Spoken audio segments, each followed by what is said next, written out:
Am I going mad? Williams asked himself. He decided to lock the picture in a cupboard, but did not want to go straight to bed. I'll write down everything that has happened to the picture since it arrived here. Then in the morning, I won't think this is all a dream, he thought to himself. And that is what he did.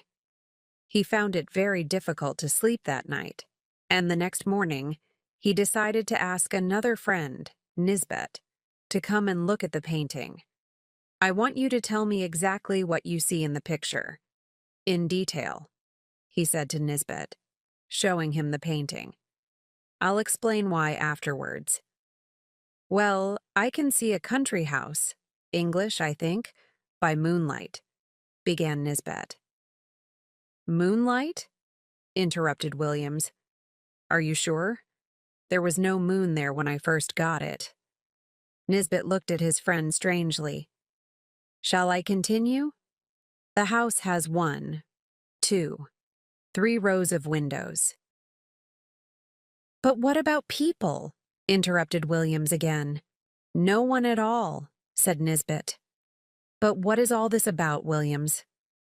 I'll explain in a moment, answered Williams. Can you see anything more? Well, let me see. The only other interesting detail is that one of the windows on the ground floor is open, said Nisbet. My goodness, Williams shouted. It's inside the house now. He rushed across the room to see for himself. Sure enough, Nisbet's description was correct. Williams went to his desk and wrote quickly for a minute or two. Then he brought 2 pieces of paper over to Nisbet. The first was a description of the painting as it was at that moment, which Nisbet signed. The second was Williams's description of the painting on the night before, which Nisbet read, but did not believe. This is the strangest thing I've ever heard or seen, said Nisbet. The first thing we must do is take a photograph of the painting before it changes again. Then we should try to find out where this place is in England. I feel there is something strange and terrible happening there. Yes, and I also want to ask John Garwood to write a description of what he saw when he looked at the painting last night. We could only just see the person then, under the trees over on this side of the house, said Williams, pointing at one side of the picture. John Garwood came over immediately, and while he was writing his description, Nisbet photographed the painting. Then the 3 friends decided to go for a walk. Perhaps it will help us to think more clearly, said Nisbet. They returned to Williams's house at about 5 o'clock in the afternoon and were surprised to find Williams's servant, Robert, sitting and staring at the painting. When the 3 men entered, he jumped to his feet in embarrassment. I must apologize for sitting in your chair, sir, he said to Williams. But I couldn't stop looking at this picture. Please don't apologize, Robert. What do you think of the painting? I'm interested to hear your opinion, said Williams. Well, sir, it's not the sort of painting I would let my young daughter look at. She's very easily frightened, and I think this strange, thin person carrying a baby would give her bad dreams. The 3 men said nothing. They waited for Robert to go. As soon as the door closed, they rushed to the painting. Robert was right. The strange, bony person was now back in the picture, walking away from the house, and in its long, thin arms was a baby. For 2 hours the 3 men sat and watched the picture, but it did not change again. They went to have dinner. After dinner, they came back again, and by now the person was gone, and the house looked quiet and calm again in the moonlight. They decided to read through books on Essex and Sussex to find Anningley Hall. It was hard work, but many hours later, in a guide to Essex, Williams found the following information. The village of Anningley has an interesting 12th century church, and next to the church, in a beautiful park, stands Anningley Hall, which used to be the country home of the Francis family. No members of this family are now living. The last baby boy of the family disappeared mysteriously in the middle of a September night in 1802.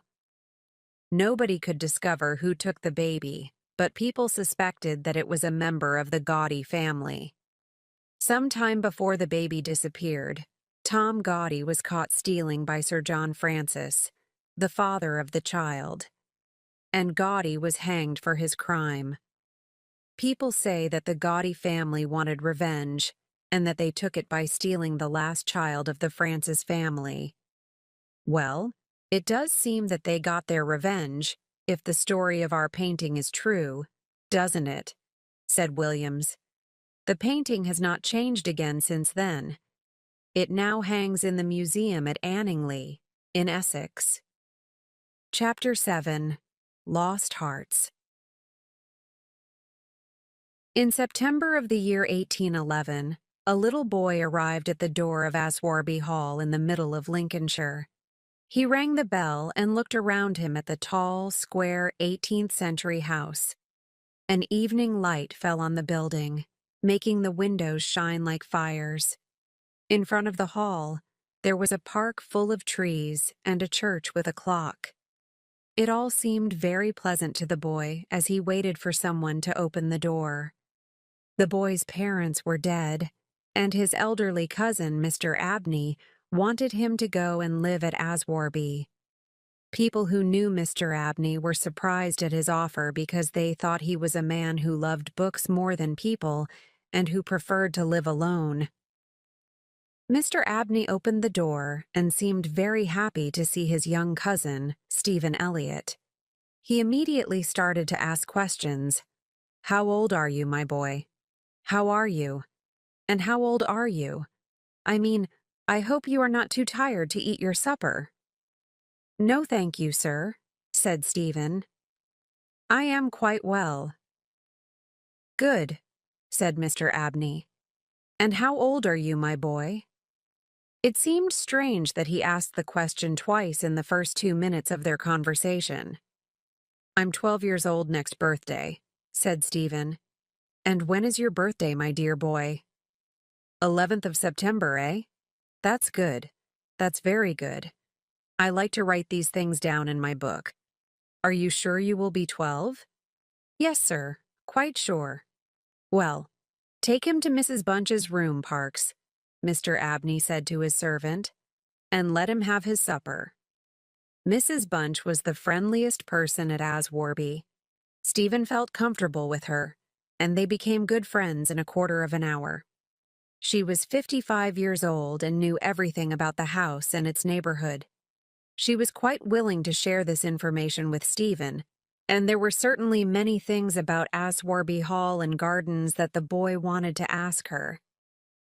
One November evening, Stephen was sitting by the fire in Mrs. Bunch's room, thinking about his new home. "Is Mr. Abney a good man?" he suddenly asked. "Good. My child," said Mrs. Bunch. "He's the kindest man I've ever known. Haven't I told you about the little boy he brought here from the street 7 years ago, and the little girl 2 years after I started working here?" "No, please tell me about them, Mrs. Bunch," said Stephen. "Well," she began, "I don't remember much about the little girl. Mr. Abney brought her back from his walk one day and told Mrs. Ellis to take care of her. The poor child had no family. She lived with us for about 3 weeks, and then one morning she got up while everyone was still asleep and left the house. I've never seen her again. Mr. Abney looked everywhere, but she never came back. She was a very silent child, but she helped me a lot, and I loved her very much." "And what about the little boy?" asked Stephen. "Ah, that poor boy," said Mrs. Bunch. "He came here one winter day playing his music, and Mr. Abney asked him lots of questions such as, 'Where do you come from? How old are you? Where are your family?' He was very kind to the boy, but the same thing happened. He just disappeared." That night, Stephen had a strange dream. Near his bedroom at the top of the house, there was an old bathroom which nobody used. The top of the door was made of glass, and it was possible to look in and see the bath. In his dream, Stephen looked through the glass and saw a body in the bath. A very thin, dusty body with a sad smile, and the hands pressed over the heart. As Stephen looked, a terrible cry came from the lips, and the arms began to move. Stephen was extremely frightened and woke up suddenly. He found that he really was standing on the cold floor near the bathroom. Bravely, he looked through the glass again to see if the body was really there. It was not. He went back to bed. When they heard about Stephen's experience, Mrs. Bunch and Mr. Abney were very interested, and Mrs. Bunch put a new curtain over the glass door of the bathroom. Mr. Abney said he would write about Stephen's dream in his book. It was nearly spring when two more strange things happened. The first was that Stephen passed another very uneasy night, and the next day he saw Mrs. Bunch mending his nightshirt. She seemed rather angry with him and asked, "How did you manage to tear your nightshirt so badly? It'll take me a long time to mend it." Stephen looked and saw that there were some cuts in the shirt, a few inches long.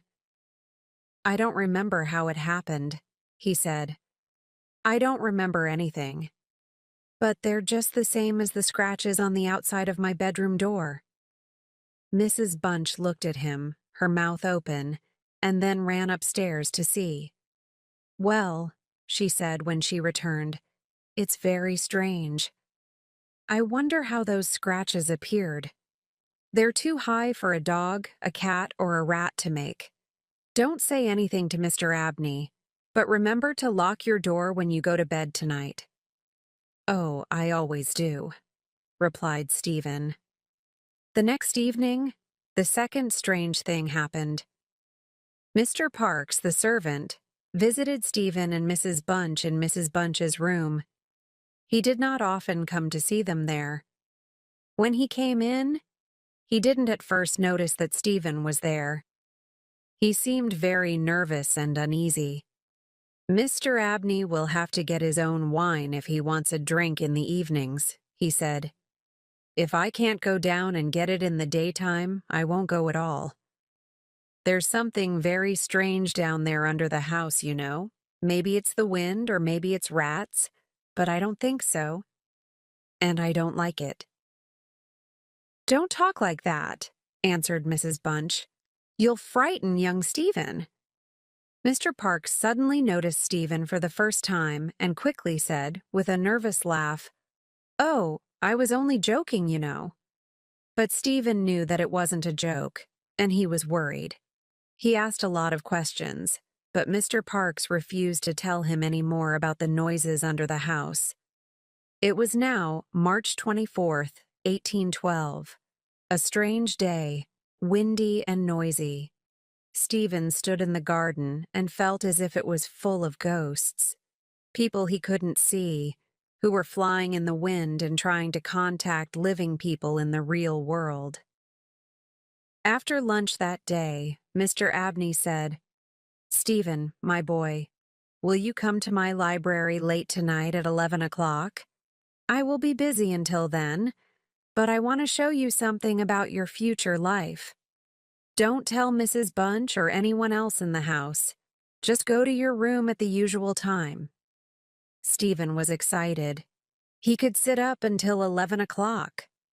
He looked in at the library door when he was on his way upstairs that evening, and he saw on the table a silver cup filled with red wine and an old piece of paper with words on it.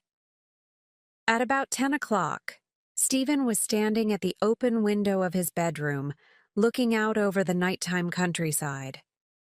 The wind was not so strong now, and there was a full moon.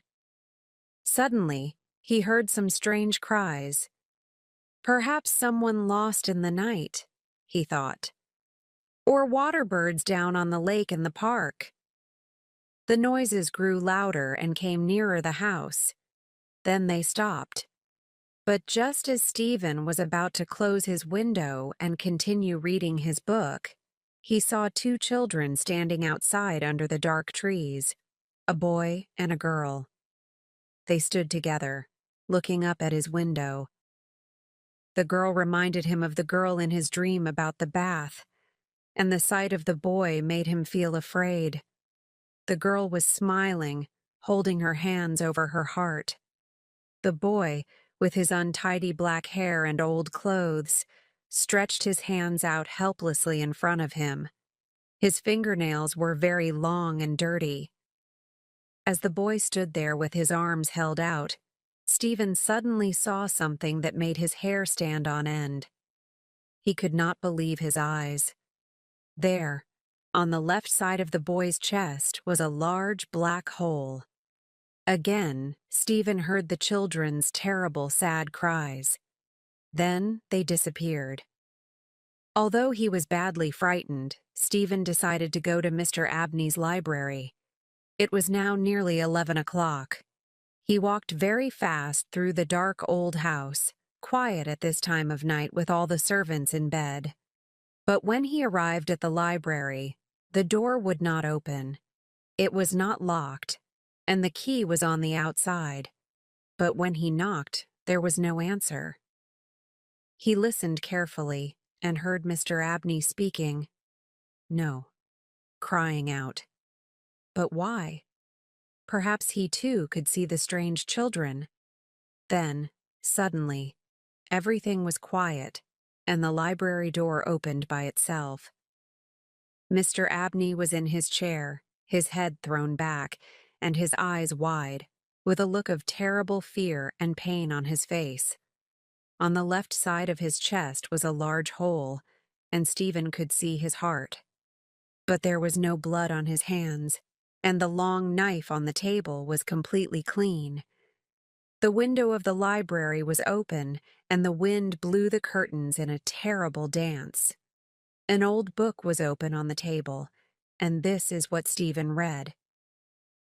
Thousands of years ago, people discovered that you could control the world, fly, disappear, or become someone or something else, all by magic. But to be able to use this magic, it is necessary first to take out the hearts of 3 young people under 21 years of age. I have spent almost 20 years carefully choosing 3 young people who I could kill without anybody noticing. First was Phoebe Stanley on March 24, 1791. Second was an Italian boy, Giovanni Paoli, on March 23, 1805. And tonight, on March 24, 1812, the last child to die for me will be my cousin, Stephen Elliott. No one will ever find the bodies of these children. I have hidden the first 2 in my wine cellar, under the floor, and I will do the same with the 3rd child tonight. The ghosts of these children may come back, the books tell me, crying horribly. They may try to take the heart of the man who killed them, but this will not happen to me, I am sure. Stephen finished reading and looked at the body of his elderly cousin. Quietly, he left the room and closed the door. For many years, people wondered about Mr. Abney's death.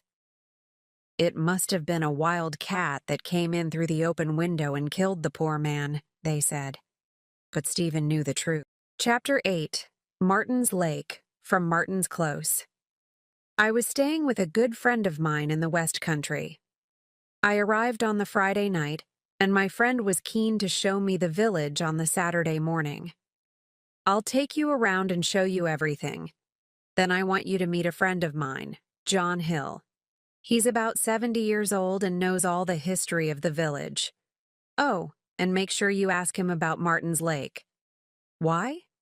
Is it a good place for fishing? I asked. He laughed. Well, no. There's no water in it now. But let old John tell you the story. I'm sure you'll enjoy it, said my friend. The next day, after a tour of the village, we went to old John Hill's house for tea. We persuaded the old man to tell us the story of the lake. It was the Christmas of 1683, and a young gentleman, George Martin, returned from Cambridge University to the village. He was a popular young man and used to ride his horse long distances to visit his friends in the neighborhood.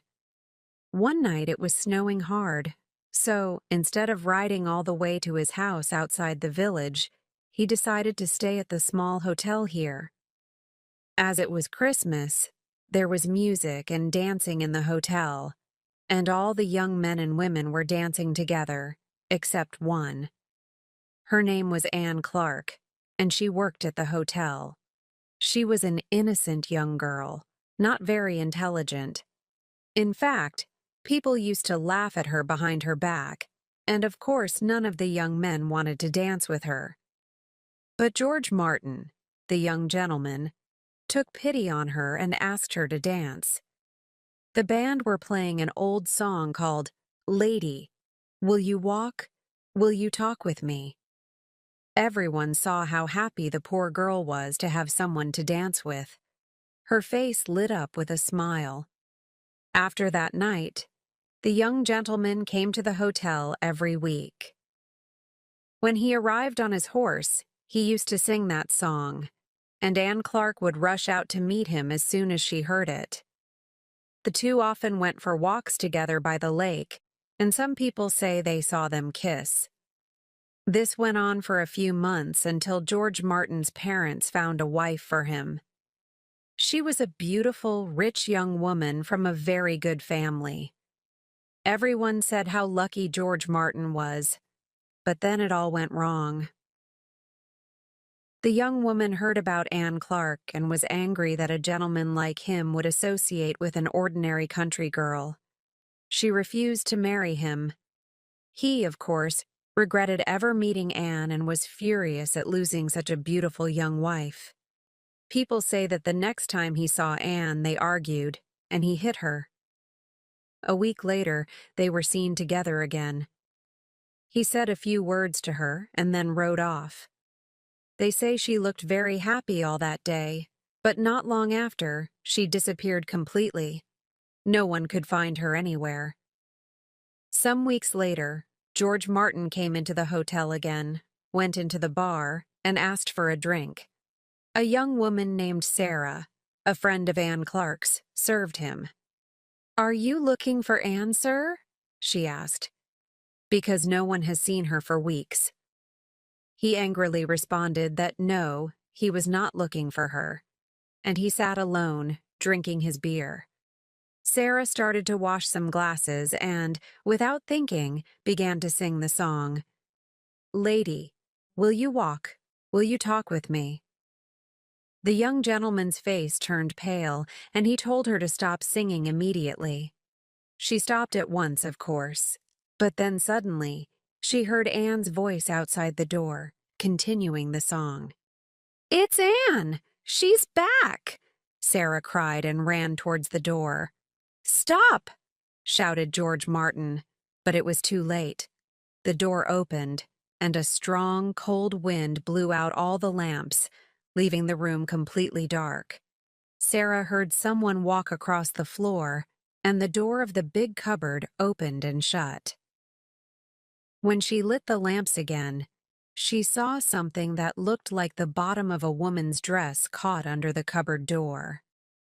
Sarah was frightened and asked one of the men in the bar to open the cupboard.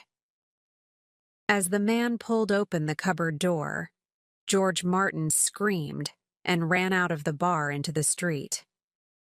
Out of the cupboard came a small human shape, dressed in clothes that looked wet. No one saw its face, but everyone felt a freezing wind as it passed through the bar and into the darkness outside. The next person to see George Martin was a young boy who was coming home from fishing at the lake. He said he saw the young gentleman running towards the water, looking very frightened. He broke a branch off a tree and started to feel around in the water with it. After a few minutes, the branch hit something, and a strange sound like a scream came from deep in the lake. George Martin covered his ears with his hands and started to scream as well. As he did, the boy saw a human shape rise from the water and chase the young gentleman away into the trees. The boy ran and called the police. They found the body of Anne Clark at the bottom of the lake, and under a tree was George Martin's knife, covered in blood. He was guilty of murder, of course, and they hanged him 5 weeks later. After that, everyone knew it as Martin's Lake, although it's dry now. And do you know, said old John Hill, that even now no one will sing that song in this village. People say it's unlucky. Chapter 9. The Two Cousins, from the Tractate Middeth. One autumn afternoon, an elderly man entered a library, showing a card with his name on it, Mr. John Eldred, and asked if he could borrow a book. The name of the book I want is the Tractate Middeth. It's number 11334, I believe, he said. But I don't know this library at all. Would someone be able to go and find it for me? A young man who worked there, Mr. Garrett, was passing, and he answered, "Of course, I'll go and find it for you immediately, sir." Mr. Eldred sat down on a chair near the door to wait. When Mr. Garrett returned, he had to apologize for failing to find the book. "I'm very sorry, Mr. Eldred, but someone has already borrowed that book." "Are you sure?" replied Mr. Eldred. "Yes, sir," said Garrett.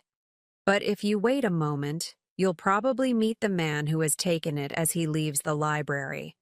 I didn't see him very well, but I think he was an elderly man, quite short, wearing a black coat."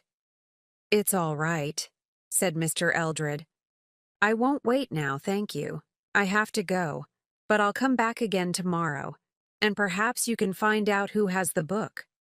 "Of course," replied Garrett, and Eldred left the library quickly. Garrett thought, "I'll just go back to that room and see if I can find the old man. I'll ask him if he can wait a few days for the book, and then I'll give it to Mr. Eldred tomorrow." So he went back to the same room, and, when he got there, the book, the Tractate Middeth, was back in the right place. Garrett felt very bad. "Mr. Eldred hasn't got the book he wants," he said to himself, "because I didn't see it. I'll wait for him tomorrow and give him the book myself." The next morning, he was waiting for Mr. Eldred. "I'm very sorry," he said when Eldred came in, "but I was sure that the old man took the book away with him. If you'll wait for a moment, I'll run and get it for you now." Again, Eldred sat down and waited, but this time his wait was very long. After 20 minutes, he asked the woman behind the front desk if it was very far to the part of the library where Garrett was looking for the book. "No, not far at all, sir," she answered. "It's odd that he's taking such a long time." And she went to look for Garrett. She came back a few minutes later, looking rather worried. "I'm very sorry, sir, but something has happened to Mr. Garrett," she said. "He suddenly became ill while he was looking for your book, and we have had to send him home." Mr. Eldred was surprised, but he answered politely, "I'm so sorry that Mr. Garrett became ill while he was trying to help me. I'd very much like to go to his house to ask how he is. Could you give me his address?" The woman gave him the address, and before he left, Eldred asked her one last question. "Did you see an elderly man in a black coat leaving the library soon after I was here yesterday afternoon?" "No, I didn't," replied the woman. "There were only 2 or 3 other men in here yesterday afternoon, and they were all quite young, I think." Mr. Eldred then left for Mr. Garrett's house. He found him in a chair by the fire, looking pale and ill. "I'm so sorry for all the trouble I have caused you," Garrett said. "Don't worry about it," said Eldred. "But what happened in that room? Did you fall? Did you see something?" "Well, yes, I did fall. And it was because I saw something," answered Garrett. "It was just as I went into the room where we keep that book you want." "No, no," said Eldred hurriedly. "Don't tell me now. You will make yourself ill again." "But I'd like to tell someone," answered Garrett. "Not now, young man, not now," said Eldred, standing up quickly. "I'm afraid I must go now." And he moved towards the door. Garrett gave him the exact number of the book, the Tractate Mitteth, so that he could go to the library and find it himself the next day. But Eldred did not appear at the library again. Garrett had another visitor later that day, George Earle, who worked with him.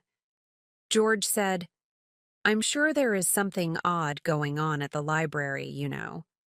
When we found you on the floor, there was a terrible, strong smell in that room. It can't be good for people to work with a smell like that." Garrett replied, "That smell isn't always there. I've only noticed it during the last few days. And it wasn't the smell that made me ill. It was something I saw. Let me tell you about it. I went into that room this morning to get a book for a man who was waiting downstairs, a Mr. Eldred. The afternoon before, I saw a short old man in black take the same book out. But when I looked again, the book was there, back in its place. So this morning, I went back to get it for Mr. Eldred, but the same old man in black was there again. I looked more closely at him this time and saw that his skin was dry and brown and dusty. He had no hair at all. Horrible he was. Really ugly. He was reading a book near the one I wanted, and when he turned around, I saw his face. And he had no eyes. It was a terrible shock. Everything suddenly seemed to go black inside my head and I fell. I can't tell you anything more. Before Garrett returned to work, his boss at the library told him to take a week off, go away somewhere, and get some fresh air to try to forget his experience. So he went to the station, carrying his luggage, and waited for a train to Burnstow-on-Sea. As the train arrived, only one car seemed to have any places in it, but as he walked towards it, the head of the old man with no eyes suddenly appeared again at the window of the train. Garrett felt sick.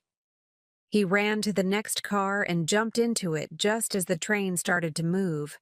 The next thing he knew, a woman and her daughter were kindly helping him to sit down. They seemed rather worried about him.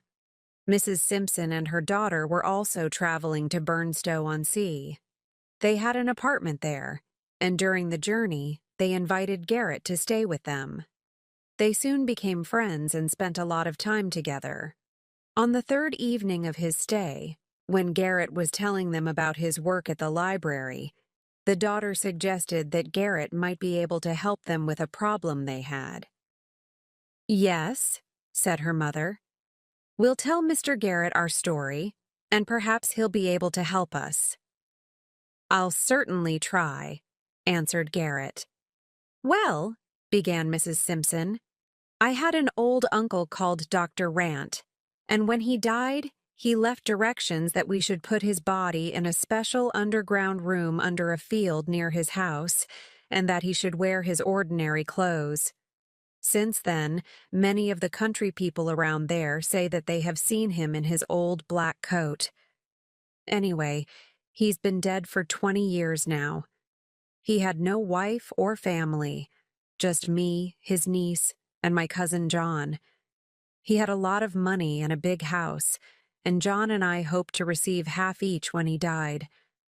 But the day before he died, I was sitting near his bed, when he suddenly opened his eyes and said, 'Mary, I've left everything to John in my will, you know.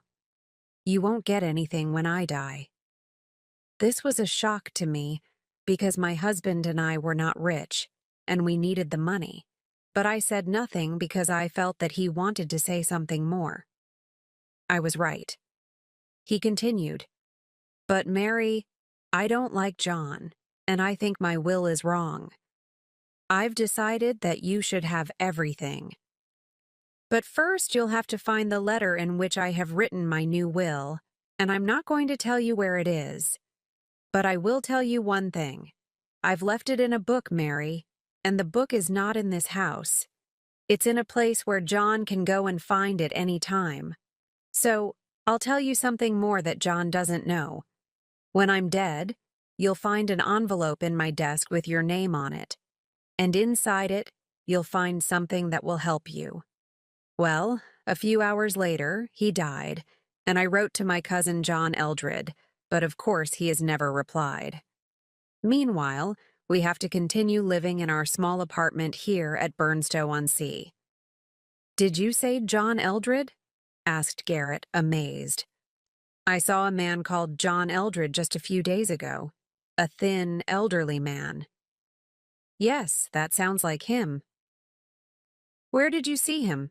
Asked Mrs. Simpson. In a public place, said Garrett. I don't know if I should tell you where. But what about the envelope? Here it is, answered Mrs. Simpson. And she took out a small piece of paper with just 5 numbers on it. 11334. Garrett thought for a moment and then asked, Do you think Mr. Eldred knows exactly where the book is, which contains your uncle's letter? Well, I don't know.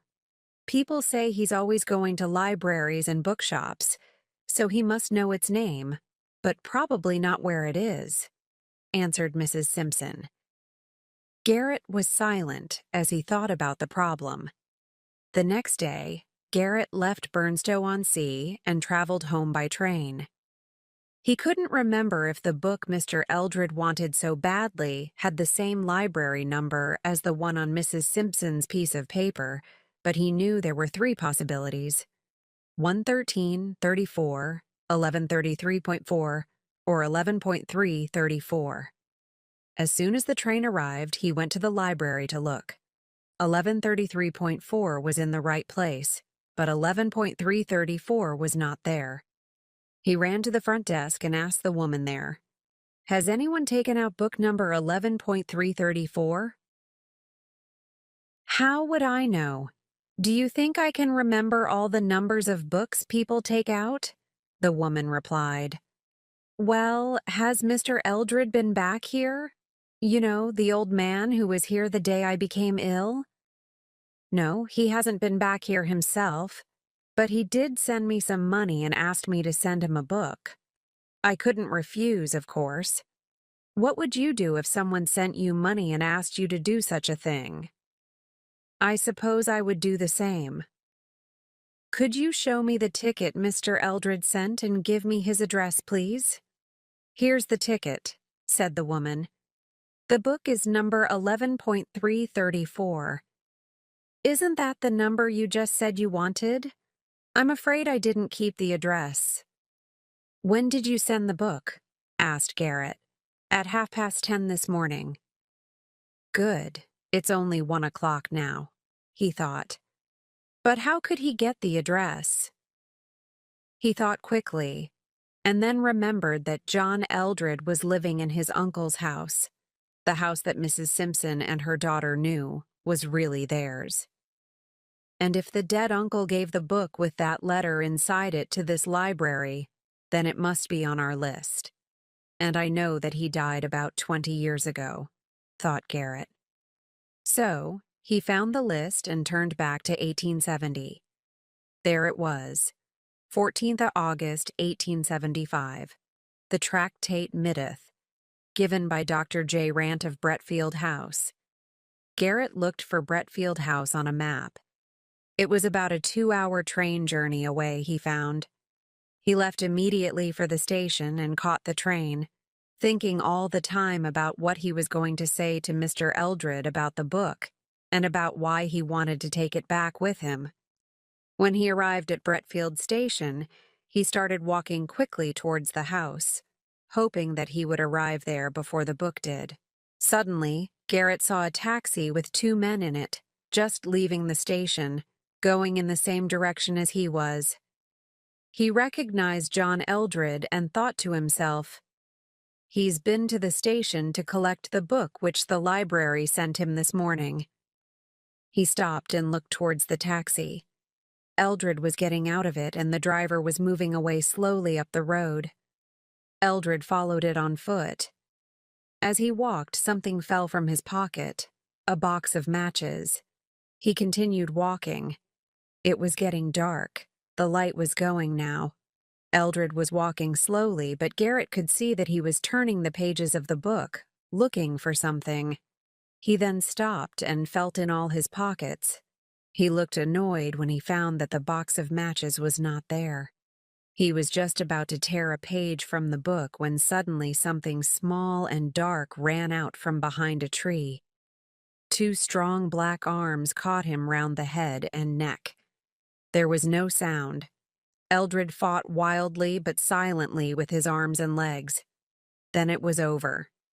Eldred lay there alone on the road. Garrett shouted and started to run towards the body. Another man who was working in a field near the road ran over to help, but Eldred was already dead. Later, the police and the lawyers asked Garrett many questions, but he could only repeat, "Someone attacked Mr. Eldred just as he was going to tear a page from his book." They soon found, of course, that on the same page there was a lot of writing by old Dr. Rant, which said that his house and all his money really belonged to Mrs. Mary Simpson and not to John Eldred. And it is not very difficult to imagine how William Garrett was soon able to leave his job at the library to become the next owner of Bretfield House, with his wife, Mrs. Simpson's daughter,